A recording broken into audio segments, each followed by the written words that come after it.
Una mujer muerta hace años llamó al 911 para denunciar un caso de abuso infantil. La policía dudó, pero encontraron a un niño real en peligro. Trabajo como operadora del 911 en Guadalajara, en el turno de la madrugada. De 11 a 7. Cuando la ciudad duerme, los que llamamos suelen estar rotos de alguna forma, por dentro o por fuera. A veces es un grito, otras solo el sonido del viento antes de que alguien se atreva a hablar. Esa noche, a las 2:30, la consola estaba en verde. Todo en silencio. El aire olía a café recalentado y desinfectante barato. Me entretenía dibujando círculos con el vaso de unicel sobre el escritorio, medio dormida pero no del todo. Y entonces, entró la llamada. Emergencias 911, ¿cuál es la dirección de su emergencia? Un segundo de silencio. Respiración entrecortada. Luego, la voz de una mujer. Baja. Como si hablara desde el fondo de un sueño. No sé si esto es una emergencia, creo que me estoy volviendo loca. No era raro. A veces la gente llama solo para no sentirse sola. Pero su voz tenía algo distinto. Algo que la hacía temblar incluso a través del auricular. ¿Me puede decir su dirección? Sí, es en Zapopan. Calle Jacarandas número 122. Soy Lulú. Bueno, Lucía. Lucía Ortega. Tecleé la dirección. Casa particular. Nada registrado en incidentes anteriores. Bien, señora Lucía. ¿Qué es lo que está pasando? Hay alguien en mi ropero. Le pedí que lo repitiera. Sí, desde hace como una hora. Primero pensé que eran las cañerías, pero es distinto. Es un golpeteo, suave, como si alguien quisiera salir. Mi mente fue directa a lo habitual, tuberías, ratones, viento. Pero su tono no era de alguien confundido. Era de alguien que estaba aterrada. ¿Estás sola en la casa? Sí. Mi esposo falleció hace 8 meses. Desde entonces estoy sola. Lamento mucho su pérdida, señora. ¿Escuchó el sonido ahora mismo? Sí, está ahí otra vez. Tap, tap, tap, tap. Siempre igual. Se me puso la piel de gallina. Lo dijo con una precisión que no esperaba. ¿Ha abierto el ropero? Sí, hace rato. No vi nada. Solo ropa. Pero entonces, escuché una voz. Se quedó callada. Pensé que la llamada se había cortado. ¿Señora Lucía? ¿Qué tipo de voz? Era un niño. Muy bajito. Dijo, ayúdame. Por favor. Estoy atrapado. Apreté los labios. Me esforcé por mantener la voz firme. ¿Dentro del ropero? Sí. Decía que su papá lo encerró. Que si hacía ruido, le iría peor. Que no quería estar en la oscuridad. Activé el protocolo de riesgo infantil sin dudarlo. Sea lo que fuera esto, había una mínima posibilidad de que fuera real. Y si había un niño en peligro, no podíamos arriesgarnos. Señora Lucía, voy a enviar una patrulla. Quédese en la línea conmigo. ¿Está usted a salvo? Estoy en la sala. Cerré la puerta de la recámara. Pero, creo que me puede oír desde allá. Dice cosas, como si supiera que estoy hablando contigo. No regrese a la habitación. Ya vienen los oficiales. La escuché respirar. Intentando mantenerse entera. Yo también. Afuera, Guadalajara seguía dormida. Pero dentro de esa casa, algo se movía. Los minutos que siguieron fueron de una quietud falsa. Como cuando la tormenta se junta en el cielo pero no cae ni una gota. Marina, dijo Lucía de pronto. ¿Me escuchas? Me sorprendió que supiera mi nombre. Luego recordé que al principio de la llamada dije la presentación completa. A veces, en medio del miedo, se quedan con esos detalles. Como si aferrarse a un nombre los mantuviera a flote. Aquí estoy, Lucía. No te he soltado. Él está llorando ahora. El niño. Dice que le cuesta respirar. Que le duele el pecho. Escribí cada palabra para los oficiales. Cada frase era como una gota helada bajando por la columna. El supuesto padre del niño, ese que lo habría encerrado, aún no aparecía. La patrulla iba en camino. Tenía una ETA de 5 minutos. Lucía, ¿puedes oírlo desde donde estás? Sí. Aunque cerré la puerta, su voz, como si pasara por las paredes. Dice que se llama Leo. Que extraña a su mamá.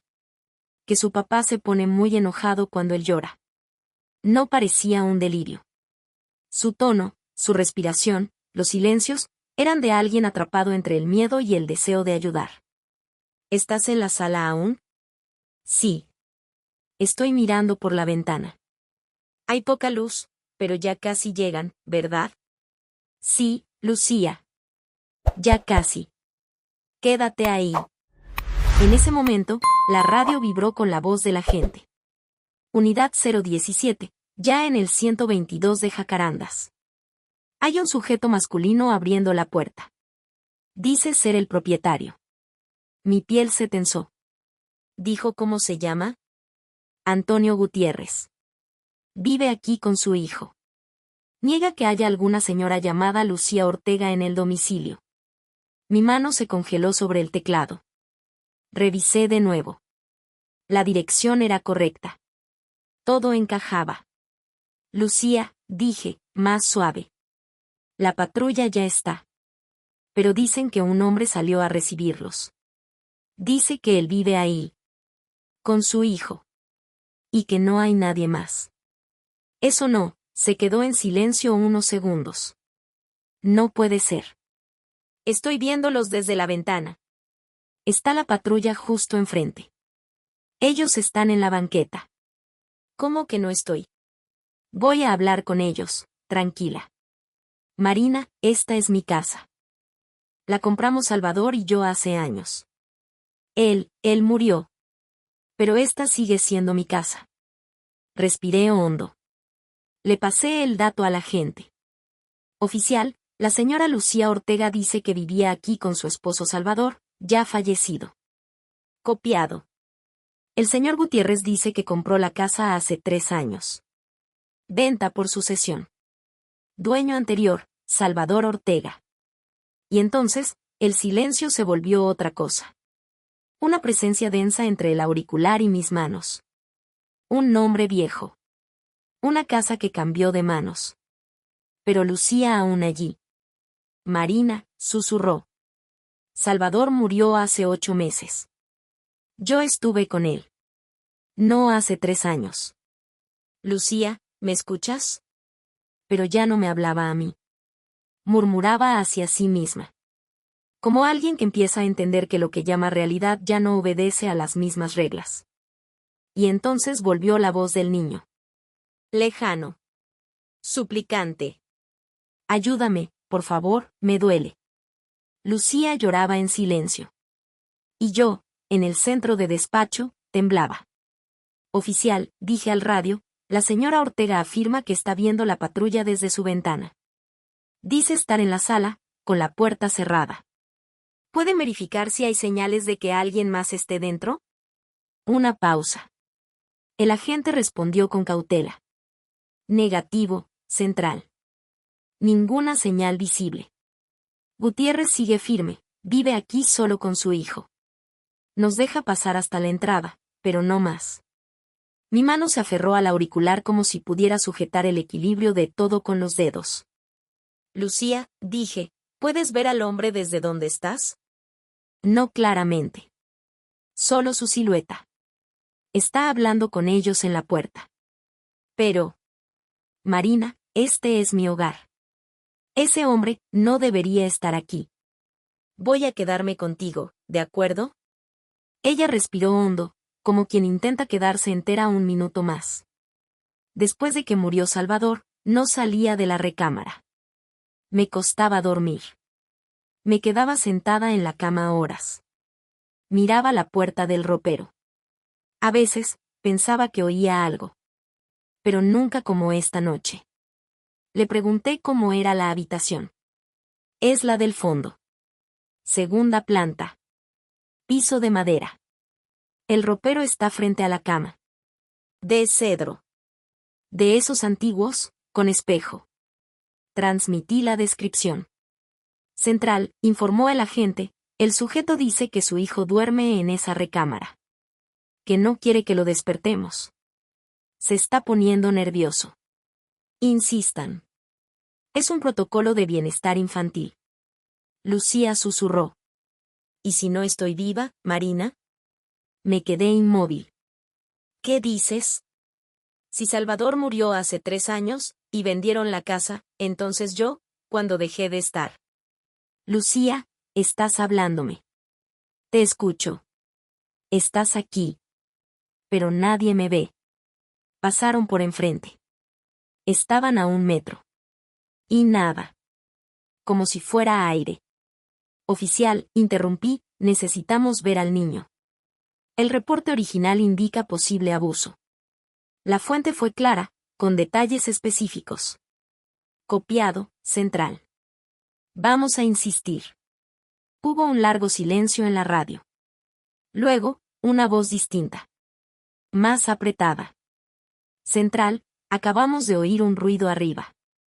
Algo como un llanto. Muy leve. ¿En qué dirección? La recámara del fondo. El niño está ahí. Lucía, ¿la puerta de tu recámara estaba cerrada? Sí.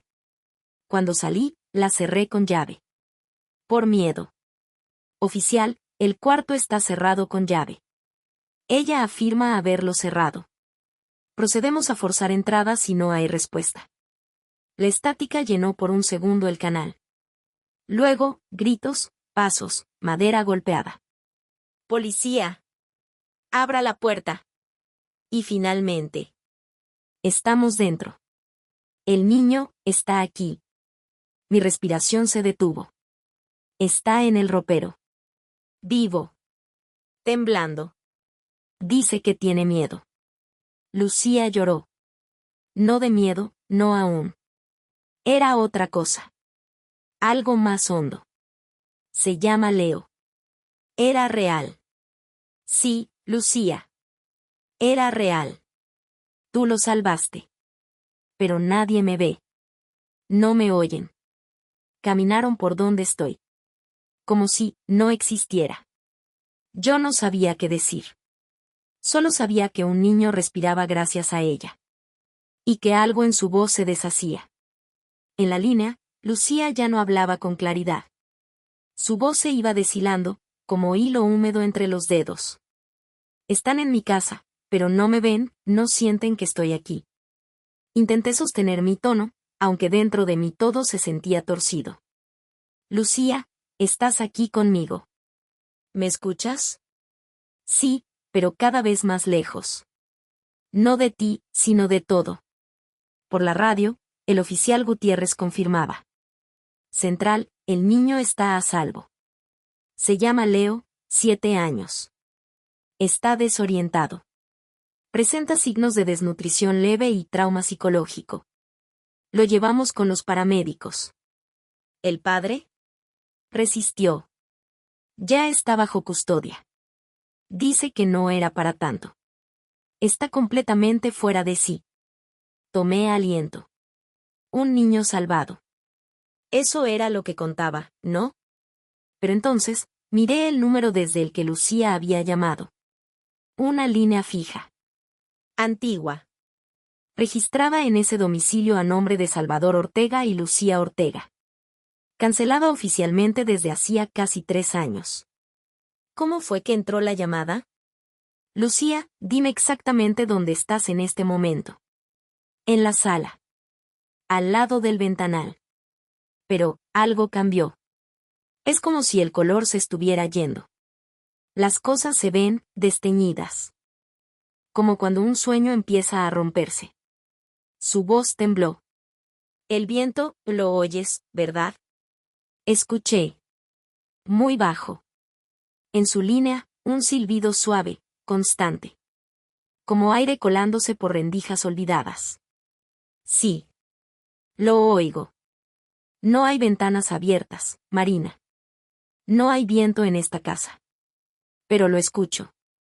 Desde hace días. Tal vez semanas. Tal vez siempre. ¿Qué ves a tu alrededor? Nada. Oscuridad. Y formas que se disuelven. Como si me estuviera borrando de mi propia historia. Traté de hablar, pero su voz volvió a cortar. Marina, si todo esto es cierto, entonces ya estoy muerta. Solo que no lo sabía. No hasta hoy. ¿Qué hace una cuando se da cuenta de eso? No tenía respuesta. Nunca me entrenaron para eso. La radio volvió a sonar. Central, procedemos a trasladar al menor. El médico confirma que tiene signos de encierro prolongado. Necesitará atención psicológica urgente. Entendido, respondí automáticamente. Pero yo no estaba ahí. No del todo. Estaba con ella. Lucía, ¿sigues ahí? Sí. Pero ya no por mucho. Estoy sintiendo frío, pero no en el cuerpo. Es otro tipo de frío. Como un espacio que se abre y yo soy lo único que cae. Intenté llamarla otra vez. Lucía, no te vayas. Quédate conmigo un poco más. Silencio. Y luego, en voz baja. Gracias por escucharme. Por creerme. Aunque no supiera quién soy. Tú eres Lucía Ortega. Salvaste una vida esta noche. Tal vez, eso sea suficiente.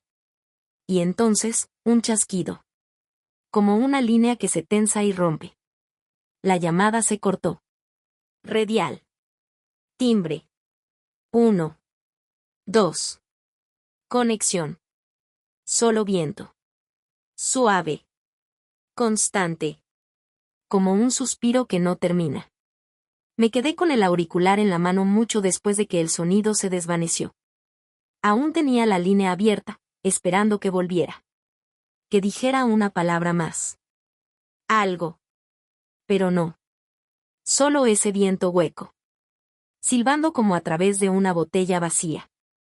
Como un eco sin fuente. Marina, ¿todo bien? Preguntó Miriam, la supervisora, desde la consola contigua. Asentí sin mirarla.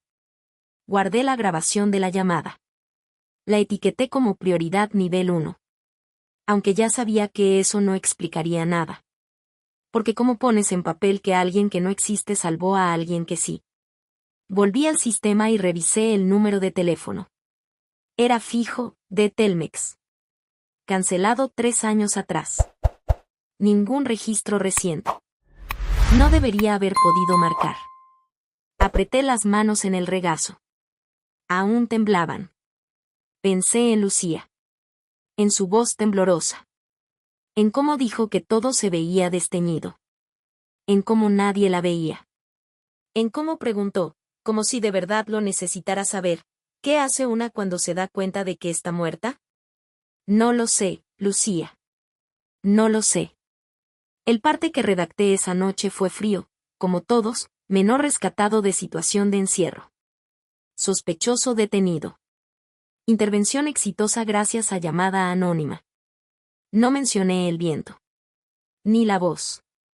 Ni su nombre. ¿Quién me lo creería? ¿Quién creería que una mujer que murió 3 años atrás logró, de alguna forma, atravesar esa delgada piel que separa lo que fue de lo que sigue siendo? Pero yo la oí. Y aún la oigo. A veces, cuando una llamada entra en la madrugada y nadie contesta del otro lado, no cuelgo de inmediato. Me quedo unos segundos más. Escuchando. Por si vuelve ese susurro de viento. Por si vuelve esa voz baja, amable, que dice, Marina, ¿me escuchas? Porque a veces no se necesita mucho para salvar una vida. Solo que alguien escuche cuando ya nadie más puede verte. Lucía no quería asustar a nadie. Solo quería ayudar. Y lo hizo. Eso debería bastar, ¿no? Una madrugada, semanas después, recibí otra llamada sin voz. Solo viento. Pero era distinto. Menos triste. Como si fuera despedida. Como si alguien, por fin, se hubiera ido a descansar. Desde esa noche, algo cambió en mí. No lo noté enseguida. Fue como una mancha en el cristal que se va haciendo más visible cada vez que entra la luz. Como cuando un ruido que antes no oía se vuelve imposible de ignorar. Los turnos siguieron. Las llamadas también. Pero ya no podía responder igual. No del todo. Porque ahora sabía que a veces la voz que suena en la línea no viene del presente. Ni siquiera del mundo donde nosotros todavía tenemos cuerpo. Lucía me dejó algo. No sé qué nombre ponerle. No es miedo. No es fe. Es otra cosa. Una conciencia. Una madrugada, como a las 3:10, entró una llamada. Silencio. Luego, una respiración muy tenue. Casi nada. No era viento. Era alguien vivo. Pero tardó mucho en hablar. Una niña. 11 años. ¿Es la policía? Sí, mi amor. ¿Estás bien? No sé. Creo que mi mamá se fue. Pero alguien me está mirando desde el ropero. Todo mi cuerpo se tensó. ¿Estás sola? No, bueno, sí. Mi hermano duerme. Pero hay alguien en el ropero. Una señora.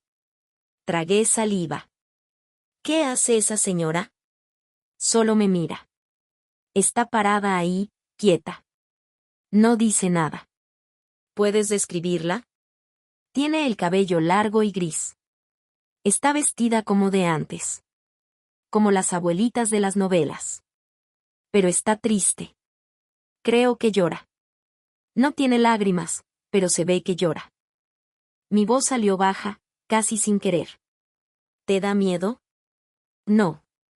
Me da, como calma. Como si me cuidara. Mandamos una patrulla. La madre había salido a trabajar de noche, dejó a los niños dormidos. No había nadie más.